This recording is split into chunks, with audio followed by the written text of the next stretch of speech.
नमस्कार, आप देख रहे हैं जी न्यूज। आपके साथ हूं मैं रुबिका लियाकत। एकमात्र शुभ समाचारों के बुलेटिन में आपका स्वागत करती हूं। फिर से आपकी न्यूज में हम आपको आप ही के रोज की जिंदगी से जुड़ी कुछ खबरें विस्तार से दिखाते हैं। आज की खबर भी कुछ ऐसी ही है, आपके काम की है। बच्चों की पढ़ाई में अगर मैं ये कहूं कि लुट जाती है आपकी जिंदगी भर की कमाई, तो आप हैरान नहीं होंगे। सच है ये। होश उड़ाने वाला एक और सच ये है कि प्राइवेट स्कूलों में पढ़ने वाले बच्चों की फीस IIT से ज्यादा है। जी हाँ, प्राइवेट स्कूल में बच्चे जो पढ़ते हैं उनकी फीस आपको IIT के बच्चे को जितनी देनी पड़ती है उससे ज्यादा है। दिल्ली NCR में कई ऐसे स्कूल हैं जिनकी सालाना फीस 2.5 लाख या इससे ज्यादा है, जबकि इंडियन इंस्टीट्यूट ऑफ टेक्नोलॉजी यानी कि IIT की सालाना फीस 2 लाख से 2.5 लाख के बीच ही है। अब इसी से आप अंदाजा लगा दीजिए, कंपेयर कर लीजिए कि आप कहां स्टैंड करते हैं। आपके 5 साल के बच्चे के स्कूल की फीस IIT में पढ़ने वाले स्टूडेंट से कहीं ज्यादा है। यही बात अब हम आपको हैरान कर देने वाले कुछ आंकड़ों के जरिए समझाते हैं। ये आंकड़े यहाँ आपके सामने आएंगे। निजी स्कूल यानी प्राइवेट स्कूल में एडमिशन फीस के नाम पर पेरेंट्स को 10,000 से लेकर 75,000 रुपए देने पड़ते हैं, वसूल किए जाते हैं, अगर ये कहूँ गलत नहीं होगा। जबकि बड़े से बड़े इंजीनियरिंग कॉलेजेस में भी ज्यादा से ज्यादा अधिकतम एडमिशन फीस जो है वो 57,000 से लेकर 64,000 रुपए तक की है। एडमिशन फीस के अलावा कई और दूसरी तरह की फीस जो है वो भी अभिभावकों से ली जाती है। लिहाजा निजी स्कूलों में साल भर में नर्सरी की फीस 2.5 से 3 लाख के बीच पहुंच जाती है। किसी और क्लास की बात नहीं कर रही हूँ, नर्सरी की फीस की बात कर रही हूँ।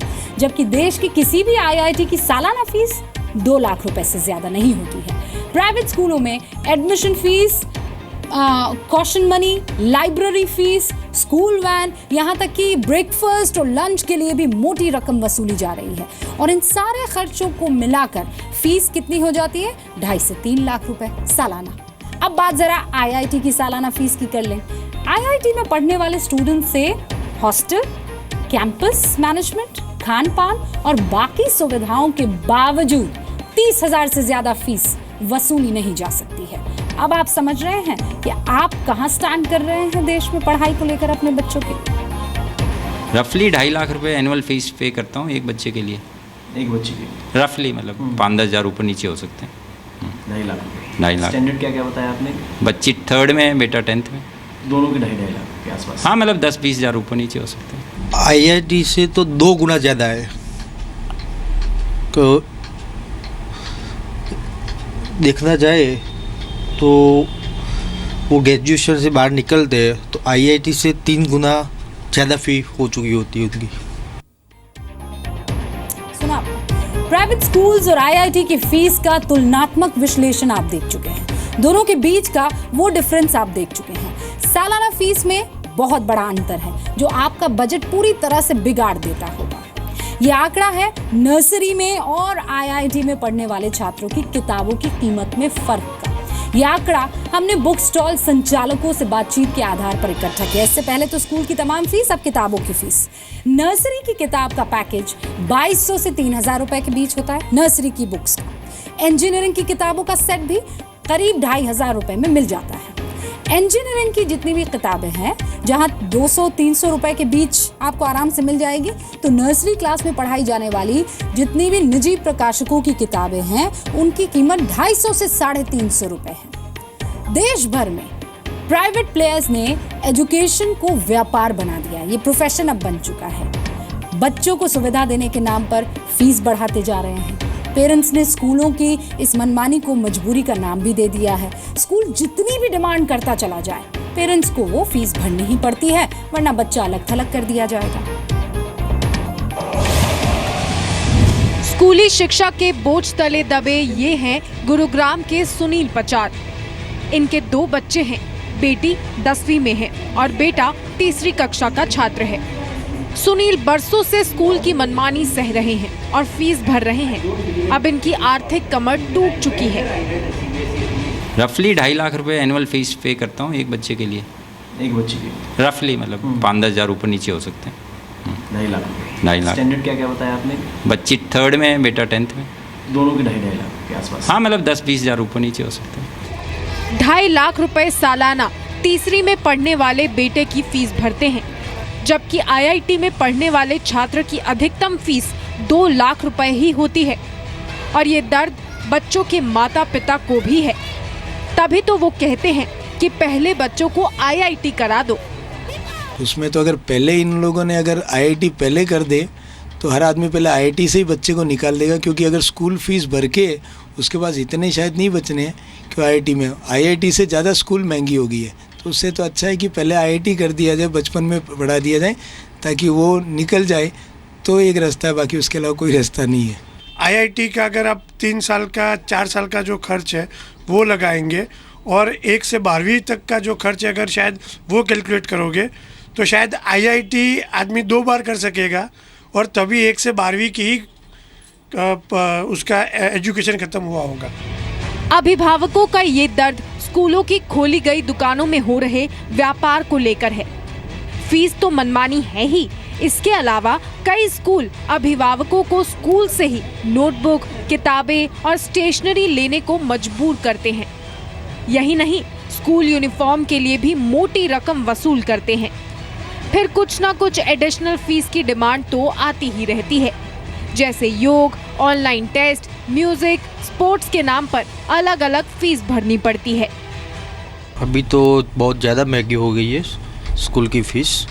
मिडिल क्लास पब्लिक को, बच्चों को पढ़ाना बहुत ही मुश्किल है। इतना फीस किस वजह से है उसमें? आप लोग उसमें क्या ऐसा स्पेंड कर रहे हैं? कितना कौन सा क्वालिफिकेशन दे रहे हैं? 50,000 रुपीज़ आप उसका मंथली ले रहे। इंजीनियर की सैलरी भी नहीं है मैडम उतनी, हर महीने के 50,000 रुपये, आप एक बच्चे का 50,000 रुपये फीस ले रहे। आखिर अभिभावक स्कूलों की मनमानी सहते क्यों हैं? क्यों ऐसा होता है कि स्कूलों की हर डिमांड अभिभावकों को पूरी करनी ही होती है? इस सवाल का जवाब बेहद आसान है। ज्यादातर माता पिता को CBSE के नियम कानून की जानकारी भी नहीं है। बहुत सारे लोगों को रेगुलेशंस की नहीं समझ है, बहुत सारे लोग जागरूक नहीं हैं, सिर्फ पैसा है और वो कहते हैं कि बस XYZ ब्रांडेड स्कूल में जा रहा है, दैट इज़ गुड इनफ। कोई अगर रेगुलेशन पढ़े और विजिलेंट हो तो ये सब हो ही नहीं सकता।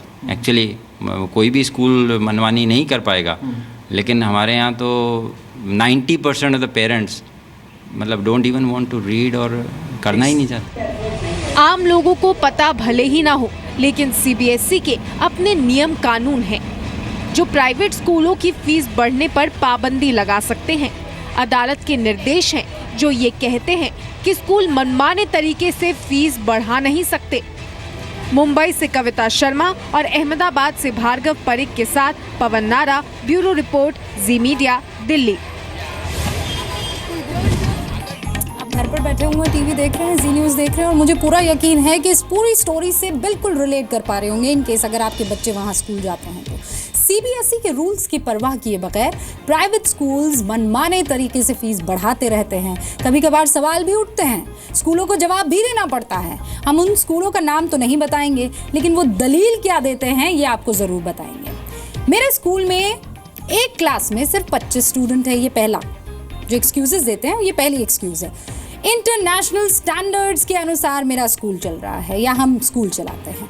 खर्च ज़्यादा है फिर भी फीस ज़्यादा नहीं बढ़ी हुई है, ये भी एक तर्क दे देते हैं। हम विश्व स्तरीय शिक्षा दे रहे हैं, फैसिलिटीज़ दे रहे हैं, टीचर्स का वेतन भी बढ़ाया गया है।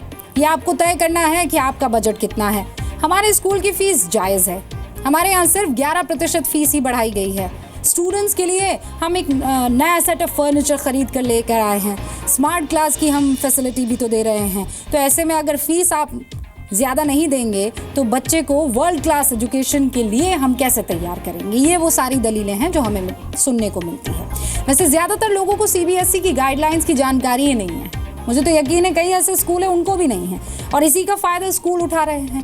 हम आपको CBSE की गाइडलाइंस बता रहे हैं, बहुत ध्यान से और कायदे से सुनिएगा। और ये एक अभिभावक की ज़ुबानी, एक पेरेंट के ज़ुबानी है कि रूल्स एंड रेगुलेशंस कहते क्या हैं। एक education is not for profit business current regulations में। तो इंडिया के किसी भी एजुकेशनल बिजनेस को प्रॉफिट बनाने का परमिशन नहीं है। इस सिलसिले में बड़ी क्लियर पॉलिसी है और मैंने PMO से भी क्लैरिफिकेशन मांगा था ऑनलाइन, उसमें भी जवाब आया कि education is not for profit business. दूसरा जो मैंने देखा है कि सारे रेगुलेशंस CBSE के हों चाहे हरियाणा स्टेट या जिस भी स्टेट के, एफिलिएशंस के रूल हैं। जब कोई स्कूल किसी भी बोर्ड से एफिलिएट होता है तो वो एग्री करता है कि मैं आपके कायदे कानून मानूंगा। तो CBSE affiliated schools give in writing declaration देते हैं कि भाई मैं आपके कायदे कानून मानूंगा। उन कायदे कानून में मोटे मोटे बहुत सारे गवर्नेंस के रूल्स हैं। गवर्नेंस के रूल्स ऐसे हैं जो कि एक स्कूल मैनेजमेंट कमेटी हर स्कूल में होनी चाहिए CBSE एफिलिएटेड में, उसमें डाइवर्सिफाइड लोग होने चाहिए।